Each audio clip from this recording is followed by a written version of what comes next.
তো গাইস, এই হলো অবস্থা।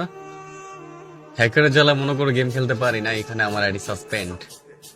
বিষয়টা কি হয়েছে তোমাদেরকে ক্লিয়ার করি, A to Z বলি, ঠিক আছে? কি হয়েছে, তো আমার যে মেন পিসি গাইস অনেক ক্র্যাশ করতো, লাইভ করতে পারতাম না। যারা আমার কন্টিনিউ লাইভ দেখো তারা বুঝতে পারবো, অনেক ক্র্যাশ করে, তার জন্য আমি লাইভ করতে পারতেছিলাম না।